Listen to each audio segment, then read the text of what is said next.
Open ఉంది కదా అంత ఎందుకు వాళ్ళకి, ఎందుకంటే ఫస్ట్ నుంచి వీళ్ళు మాలేసినప్పుడు ఇదే వే పెట్టినారు. 94 నుంచి మాలేసినప్పటి నుంచి removal of temporary tents centre holding area.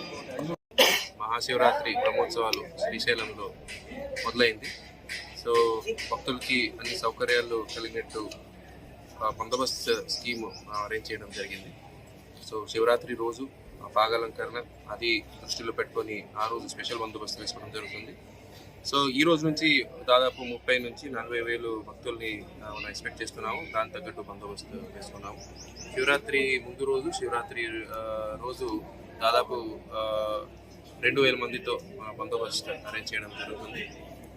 So వచ్చే భక్తులకి ఏది ఇబ్బంది కలగకుండా స్మూత్గా వాళ్ళు దర్శనం చేసుకొని రిటర్న్ వెళ్ళినట్టు తగిన ట్రాఫిక్ అరేంజ్మెంట్స్ కూడా మనం అరేంజ్ చేయడం జరిగింది. సో దీనికి అందరు భక్తులు సహకరించాలని పోలీస్ డిపార్ట్మెంట్ తరఫు నుంచి మనం కోరుతున్నాము. ఎందుకంటే ఒక వెహికల్ ఎక్కడైనా ఆపోజిట్ డైరెక్షన్లో రావడం కానీ,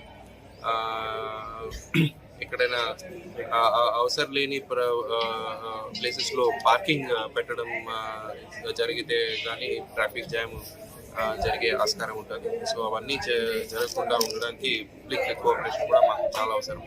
సో మెయిన్లీ భక్తులకి అయితే ఎలాంటి ఇబ్బంది కలగకుండా మనం బందోబస్తు అరేంజ్ చేసుకుంటాం. సో కంటిన్యూస్ మానిటరింగ్ కోసము మనం integrated command control room arrange చేయడం జరిగింది. సో మొత్తం ఏరియాలో CCTV కెమెరాస్ అరేంజ్ చేయడం జరిగింది టెంపుల్ అడ్మినిస్ట్రేషన్ నుంచి.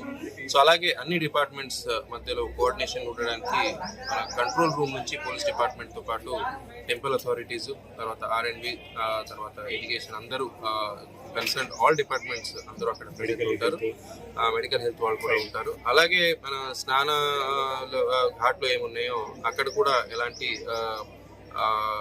సంఘటనలు జరగకుండా అక్కడ కూడా బందోబస్తు మనం సెపరేట్గా వేయడం జరిగింది. బట్ భక్తులు కూడా అక్కడ జాగ్రత్తగా నీళ్ళు దిగాలి అని కూడా పోలీస్ డిపార్ట్మెంట్ నుంచి మనం మనవి చేస్తాం.